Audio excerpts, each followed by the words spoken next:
আসসালামু আলাইকুম প্রিয় দর্শক, স্বাগত জানাচ্ছি বিডি চ্যানেল 4 রাতের সংবাদে। পুরো সংবাদ জুড়ে আপনাদের সাথে আছি আমি মাহফুজা পলক। শুরুতেই জানিয়ে দিচ্ছি আলমগীর হোসেন সিটি সংবাদ শিরোনাম।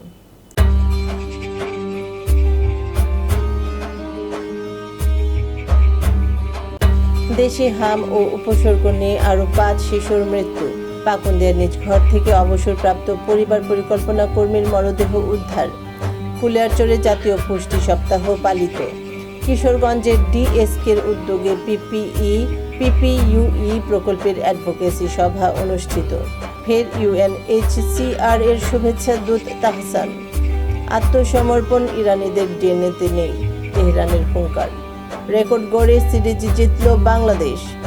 এবার সিটি ল্যাব বিস্তারিত সংবাদ।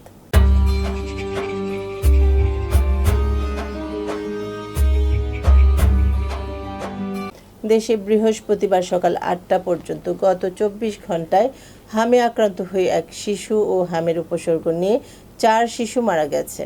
এ নিয়ে গত 15 মার্চ থেকে এ পর্যন্ত হামে মোট 39 শিশুর মৃত্যু হলো, আর হামের উপসর্গ নিয়ে প্রাণ গেছে 194টি শিশুর। স্বাস্থ্য অধিদপ্তরের হাম বিষয়ক হালনাগাদ প্রতিবেদনে এই তথ্য জানানো হয়েছে। এই সময় হামে আক্রান্ত হয়েছে 125টি শিশু। এবার স্যাফরন ডিলার স্থানীয় সংবাদ।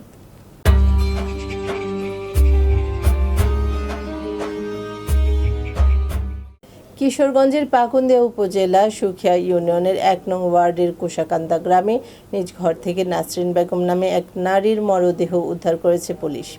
তিনি পরিবার পরিকল্পনা বিভাগের অবসরপ্রাপ্ত মাঠ কর্মী ছিলেন। গতকাল বিকেলে আনুমানিক 5টার দিকে প্রতিবেশীরা তার ঘরের কাছ থেকে দুর্গন্ধ পেয়ে সন্দেহ করেন। পরে বিষয়টি তার স্বজনদের জানানো হয়। তারা ঘটনাস্থলে এসে ঘরের তালা ভেঙে ভেতরে প্রবেশ করলে মেঝেতে নাসরিন বেগমের ফুলে পচে যাওয়া মরদেহ দেখতে পান। কিশোরগঞ্জের কুলিয়ারচরে আলোচনা সভা ও র্যালির মাধ্যমে জাতীয় পুষ্টি সপ্তাহ পালিত হয়েছে। এ উপলক্ষে পুষ্টি বৈষম্যের দিন শেষ করব স্বনির্ভর বাংলাদেশ, এই প্রতিপাদ্যকে সামনে রেখে কিশোরগঞ্জের কুলিয়ারচরে জাতীয় পুষ্টি সপ্তাহ পালিত হয়েছে। আজ সকালে জনস্বাস্থ্য পুষ্টি প্রতিষ্ঠানের আয়োজনে উপজেলা স্বাস্থ্য কমপ্লেক্স মিলনায়তনে উপলক্ষে এক আলোচনা সভা অনুষ্ঠিত হয়। দুস্থ স্বাস্থ্য কেন্দ্রের পিপিইউ প্রকল্পের আওতায় কিশোরগঞ্জে এক অ্যাডভোকেসি সভা অনুষ্ঠিত হয়েছে। গতকাল কিশোরগঞ্জ সিভিল সার্জন অফিসের সভাকক্ষে এই অ্যাডভোকেসি সভা অনুষ্ঠিত হয়। ডিএসকের উপপরিচালক ও প্রকল্প সমন্বয়কারী মোহাম্মদ শহীদুজ্জামান ভূঁইয়ার সভাপতিত্বে অনুষ্ঠিত অ্যাডভোকেসি সভায় প্রধান অতিথি হিসেবে উপস্থিত ছিলেন জেলার civil surgeon doctor Abhijit Sharma. এবার বেলিফুল ক্যাফে রেস্টুরেন্ট বিনোদন সংবাদ।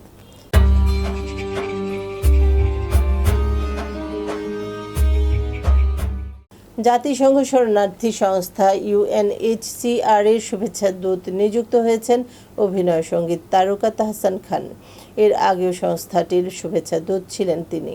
এ ধারাবাহিকতায় গতকাল আনুষ্ঠানিকভাবে তার চুক্তির মেয়াদ নবায়ন করা হয়েছে। তাহসান খান বলেন, রোহিঙ্গারা মিয়ানমার থেকে পালিয়ে বাংলাদেশে আসার পর 9 বছর পার হয়ে গেছে। একটি সুন্দর সমাধান না আসা পর্যন্ত তাদের প্রতি সবারই সহানুভূতিশীল থাকা প্রয়োজন।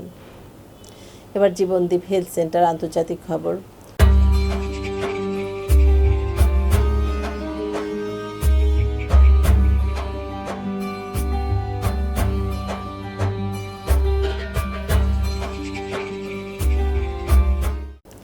বৃহস্পতিবার বিবিসির বিশ্লেষণী রিপোর্ট বলছে, দুই পক্ষই কৌশলগত হরমুজ প্রণালীর অবরোধের কারণে আলোচনা প্রক্রিয়া এখন বন্ধ হয়ে আছে।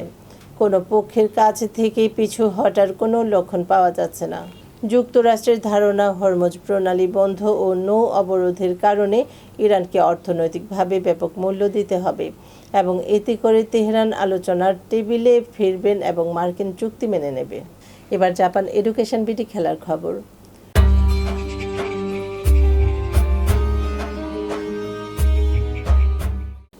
সাগরিকায় তৃতীয় ওয়ানডেতে নিউজিল্যান্ডকে 55 রানের বড় ব্যবধানে হারালো বাংলাদেশ। রানের হিসেবে এটি নিউজিল্যান্ডের বিপক্ষে বাংলাদেশের সর্বোচ্চ ব্যবধানের জয়। এর দাপুটের জয়ে 2-1 ব্যবধানে সিরিজ নিশ্চিত করার পাশাপাশি ঘরের মাঠে টানা 3 সিরিজ জয়ের কৃতিত্ব দেখালো টাইগাররা। এর আগে পাকিস্তান ও ওয়েস্ট ইন্ডিজকেও ঘরের মাঠে হারায় মেহেদী হাসান মিরাজের দল। দর্শক, সংবাদ শেষ করার আগে ম্যাপল ইন্টারন্যাশনাল স্কুল শিরোনামগুলো আরও একবার।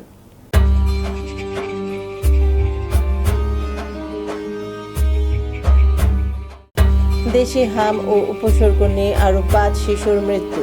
পাকুন্দিয়ার নিজ ঘর থেকে অবসরপ্রাপ্ত পরিবার পরিকল্পনা কর্মীর মরদেহ উদ্ধার। ফুলিয়ারচরে জাতীয় পুষ্টি সপ্তাহ পালিত। কিশোরগঞ্জের ডিএসকের উদ্যোগে পিপিইউই প্রকল্পের অ্যাডভোকেসি সভা অনুষ্ঠিত। ফের ইউএনএইচসিআর এর শুভেচ্ছা দূত তাহসান। আত্মসমর্পণ ইরানিদের ডিএনএতে নেই, তেহরানের হুঙ্কার। রেকর্ড গড়ে সিরিজ জিতল বাংলাদেশ। প্রিয় দর্শক, এই ছিল বিডি চ্যানেল 4 রাতের সংবাদ। সকলকে পরবর্তী সংবাদ দেখার আমন্ত্রণ জানিয়ে এখানে বিদায় নিচ্ছি। আপনারা ভালো থাকুন, সুস্থ থাকুন। নিত্য নতুন খবর পেতে বিডি চ্যানেল 4 এর ফেসবুক পেজ ও ইউটিউব চ্যানেলের সঙ্গে থাকুন। শুভরাত্রি, আল্লাহ হাফেজ।